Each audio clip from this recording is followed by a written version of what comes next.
Do you know what are they doing here? What are they doing here? No. So these are the love locks, okay? Love locks. So if you come here with your boyfriend, girlfriend, husband, wife, partner, whatever, you come to one of this bridge in Paris. So this one is not the famous one. The most famous one is the Bridges of the Arts. We'll go there tonight. It's very romantic, but this one is very famous as well. So yeah, you come here, you lock your love forever, and it's perfect. You stay forever together. You stay together forever.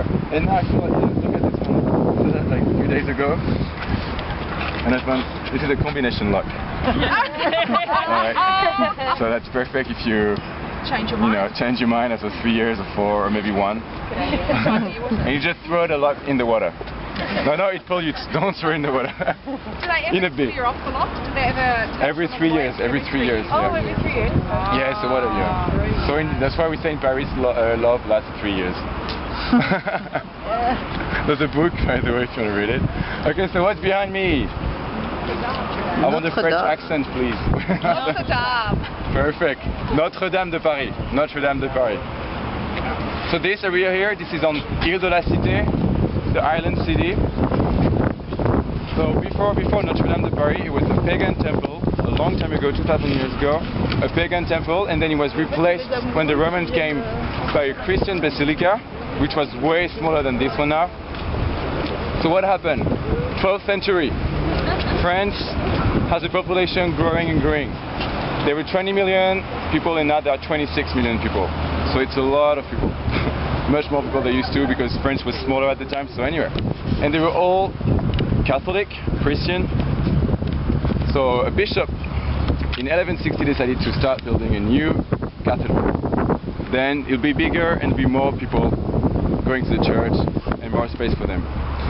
And he ended up constructing the building in 1330, so it took about 200 years to build it.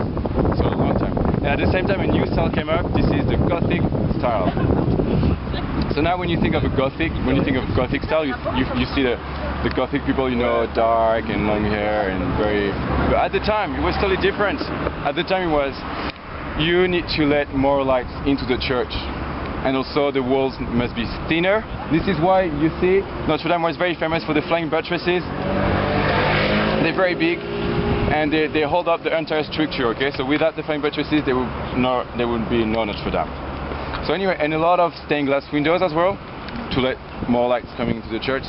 And something that I really like, the gargoyles, okay? If you've seen the Hunchback of Notre Dame, the Disney movie. Well, very cheeky and sneaky creators, so watch out when we be on the boat, okay? Watch out your phone, watch out your wallet. They fly and just take it, so you don't want to do them, alright? So be careful of the gargoyles, very important. So anyway, this is also, so this church was also where all the kings of France been crowned, not all of them, but from Louis XIII, being crowned in this area.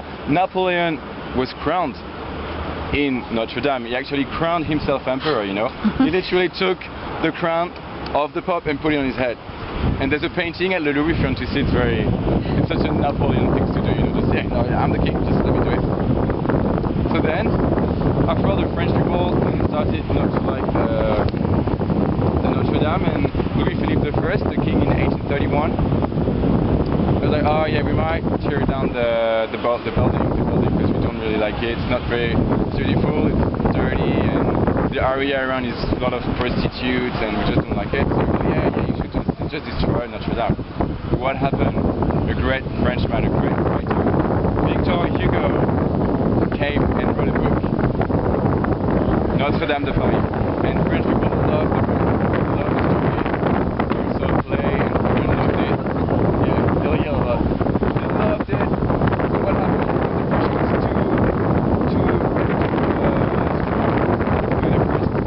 Just didn't tear down the building. And also during the French Revolution, you know how the French people like to behead a lot of heads, Well, what happened? There was everything was related to, they hated everything that was related to religious or to kings. So they melted down a lot of statues and also they killed a lot of people in the church. So what happened? They were very angry. Said we don't like the kings. They went into the church. And there were a lot of statues of all the kings. previous kings in France. And what they did, they just cut off their heads as well. For statues, they didn't ask anything. And so during the French Revolution, they renamed Notre Dame the Temple of Reason. So at the same time, there was philosophy that was very famous at the time, the philosophy of light.